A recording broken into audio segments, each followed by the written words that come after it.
Lepo pozdravljeni iz najlepšega mesta na svetu. Smo v področju Most, kjer vam želimo pokazati, kaj vse lahko ponudimo v svoji prestolnici obiskovalcem glavnega mesta. No, tukaj je cesta, ki povezuje del mesta, ki se imenuje Vodmat, s poljem ali pa z delom, ki se imenuje Polje. In seveda na tej strani vidite vrtove, kjer znameniti Ljubljančani predelujejo izvrstno domačo zelenjavo. Na desni strani pa vidite hitro progo med Ljubljano in Koprom in naprej nato proti Hodošu. Vidite, da smo res med razvitejšimi državami v povezavi z tako zvano razvito Evropo. Da vas ne moti tale ograja, ta ograja je postavljena zato, da ne bi vsi, ki se tukaj sprehajajo, mora biti pomotoma zašli na progo, ki jo vidite tukaj.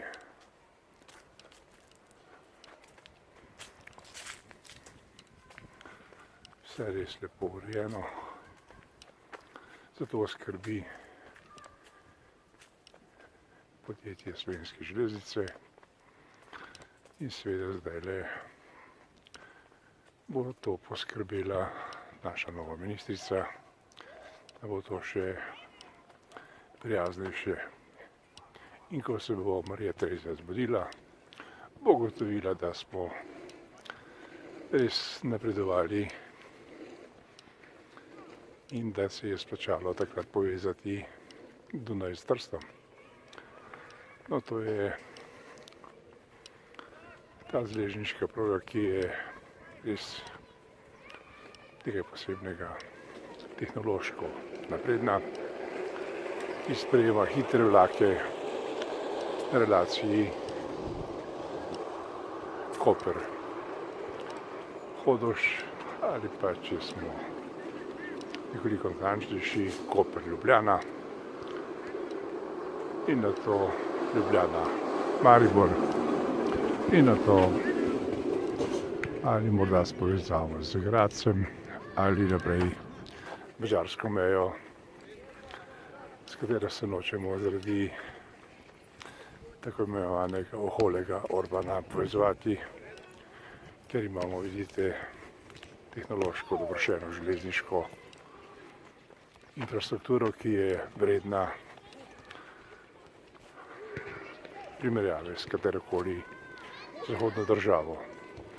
In kot pravi naša ministrica Alenka Bratušek, se z Madžari nima smisla pogovarjati. V Luki Koper, kjer naj bi Madžari sodelovali, pa njihovi listi odločajo o tem, ali bodo smeli vložiti svoj denar v razvoj naše infrastrukture, ki nišče ne more odnesti. Tako je pač v državi Sloveniji, kjer v bistvu vladajo ljudje z visokimi kompetitivnimi znanji za področje infrastruktur. In mi moramo priznati, da je to glede na videno tudi prav, da je tako. Zakaj bi spuščali tiste, ki ne znajo, da se povezujejo z nami, če lahko sami urejamo in vodimo infrastrukturno povezavo med našim oknom svetu, Luko Koper, in pa seveda s razvito Evropo, ki je, sodeč po tem, kar vidite tukaj, bistveno manj razvita od nas.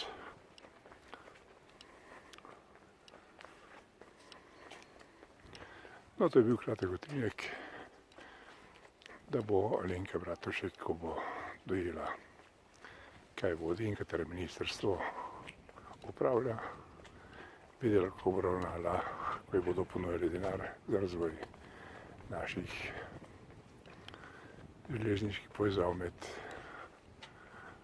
Luko Koper in pa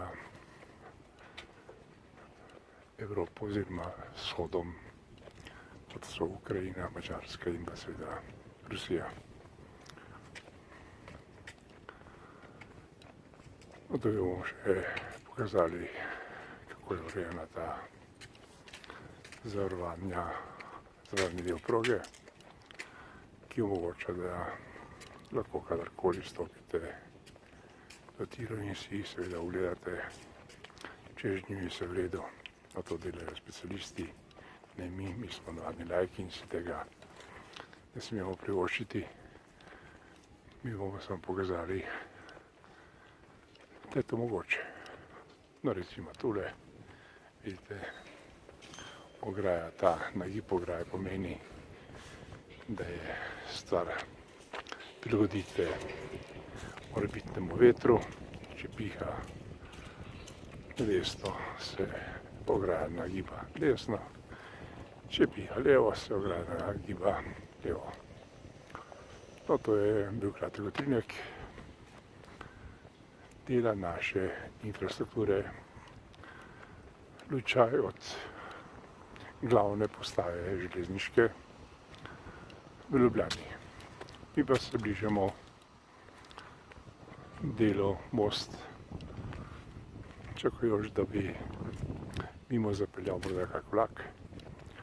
Tam pa še pokažemo, s kakšno veliko hitrostjo ti vlaki vozijo po naših železnicah. Morda dočakamo, zato se bomo premaknili sem in morda celo res dočakali enega od prihajajočih vlakov. No, to je pa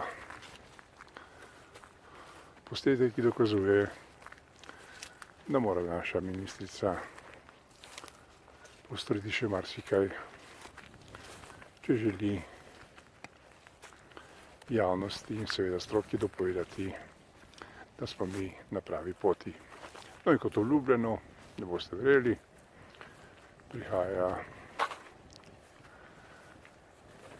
specialni hitri vlak iz Maribora, mimogrede pa se iz Kopra do Ljubljane vozite kar 2,5 ure. No, to je transportni vlak, ki bo pripeljal tovor v našo znamenito Luko Koper.